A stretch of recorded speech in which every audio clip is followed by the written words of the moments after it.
Welcome back to my channel, or welcome to my channel. If you're new here, my name's Hannah and I like to lift heavy things. So today I wanted to talk about something that was really important to me and how to break through mental barriers or how to break through mental blocks in weightlifting. So weightlifting is a hugely mental sport. You need proper focus, determination, confidence and a positive mindset to be able to achieve what you're physically able to do. So you might be physically able to do something, but mentally you're just not there. So it just won't happen, and I'm here to help you through that. At some point in everyone's lifting career, and probably will happen more than once in your lifting career, like I've been lifting for about 4 or 5 years now, and it probably happens to me every year, multiple times a year, all the time. Yeah.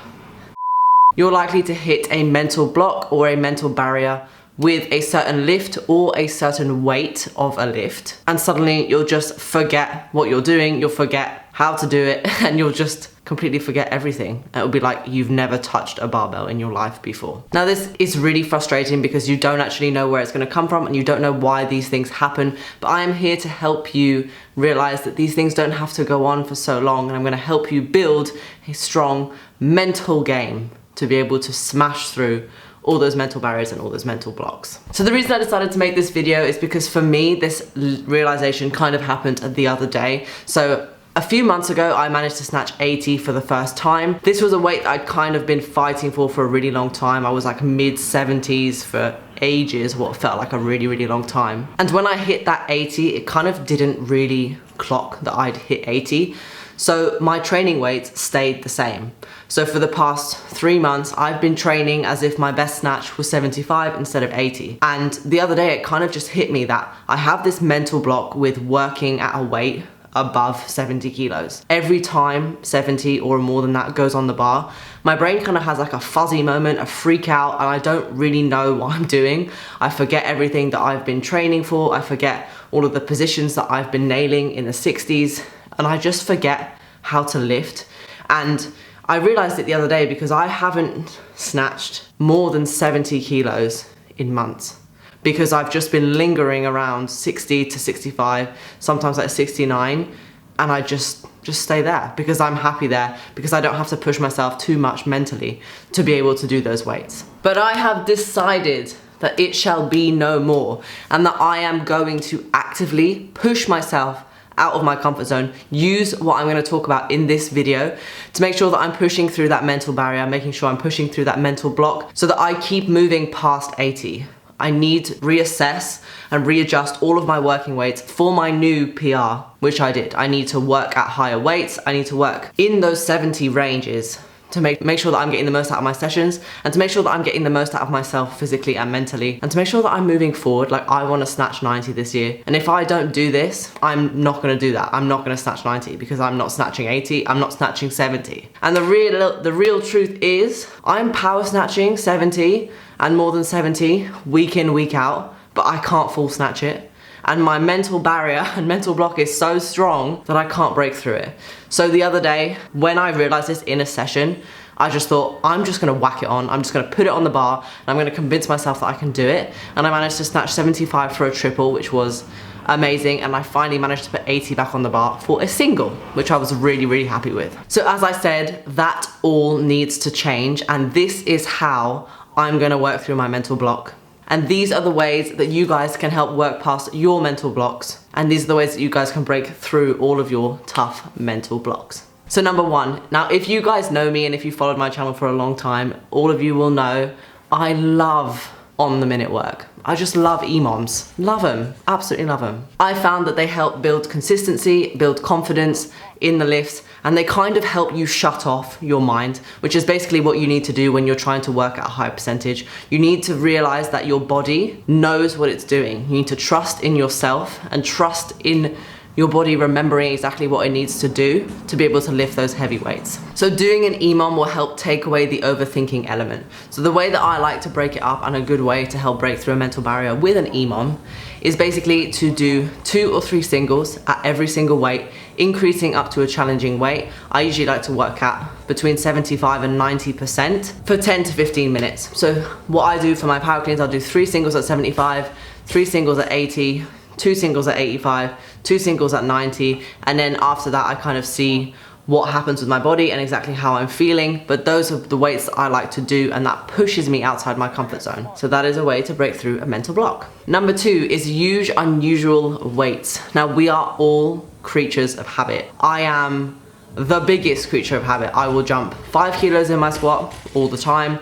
When I snatch, I'll usually go 60, 63, 66, 69. My clean and jerks, I'll usually just jump 5 kilos because I'm like more confident, and that's like my bread and butter, you know? So I am not too fussed about jumping 5 kilos in my clean and jerk. But one of the tips to help break through a mental barrier is using unusual weights. If you're getting too used to hitting certain numbers, picking different numbers to jump, picking different numbers to do will help keep your mind a little bit like fresh, a bit more shocked, and hopefully switch you on a bit more. Basically, what I'm trying to say is that choosing different numbers or choosing different jumps will try and help you keep distracted from what is actually on the bar, and just get you thinking about, oh, well, I'll do a 2 kilo jump instead of a 3 kilo jump, or maybe today I'll go 62 instead of 64, and then I'll go 66 instead of 67. And that way it keeps your mind distracted off what the actual number is. So number 3 is actually a favorite of mine. Like, I really like using waves. I think waves are a really, really great way to build up to a heavy single. A really great way to prime your body to hitting a heavy single. So you can actually use this as a training variable or a way to help you learn to max out a bit more effectively. I like to do a 3-2-1 rep scheme where I'll do 3s, then 2s, then 1s, 3 waves of that, so that way I end on a heavy single but do get a lot of work in at the lighter weights as well. So I'll usually go 60, 63, 66, then go back down 64, 68, 72, then go back down probably 66, 70, 74. That way I get a lot of work done at a lighter weight, but also I'm very slowly creeping up to that heavier weight that I need to do and getting work in at those heavier weights that I'm usually quite scared of. I find this really, really helpful mentally and physically because you do get that work in, and because you're able to creep up to that heavier weight without thinking too much about it. I do usually apply a rule that says that if you miss it, you don't go back. So if you miss a triple, you don't redo the whole triple, you just move on to the double. It kind of just keeps things fresh, keeps things moving, and I find it a really effective way to kind of break through the mental barrier and try and focus on the whole wave system, as opposed to like one singular lift being like the sole focus of the session. It's also really important in waves to say that I did 65, 70, 75. If I miss 75 and then go 66, 71, 76 and then make 76, I avoid banging my head against the wall about the fact that I missed 75. And then I also manage to beat myself on the next wave round. And then I can walk away from the session feeling satisfied and happy at the fact that I managed to hit that lift and that I managed to prove the last Hannah wrong and smashed it. Great way to break through a mental barrier. Number 4 is confidence exercises. Now, sometimes the mental block will be because we're doubting ourselves in specific areas of the lift.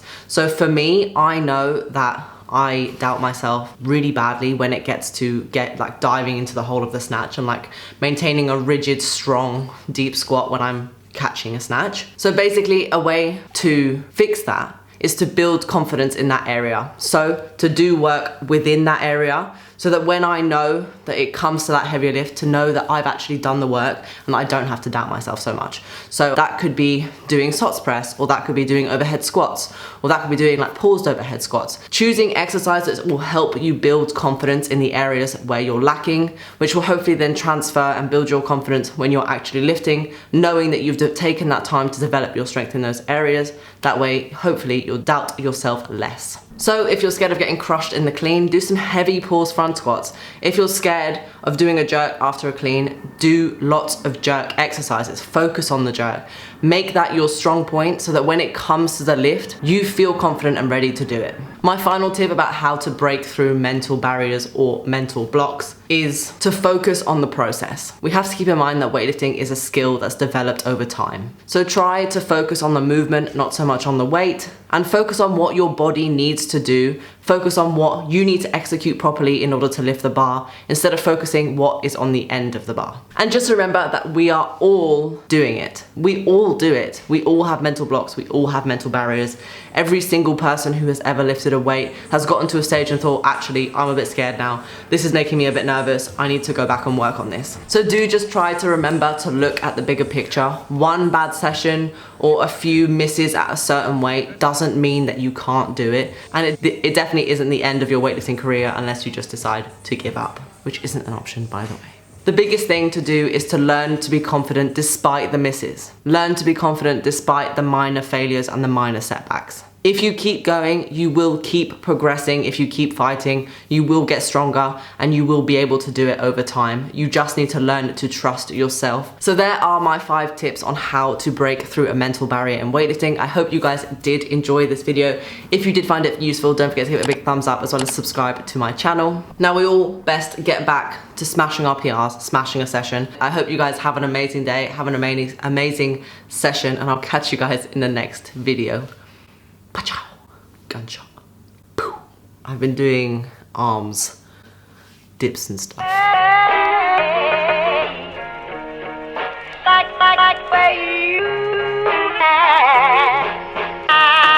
like everything about you.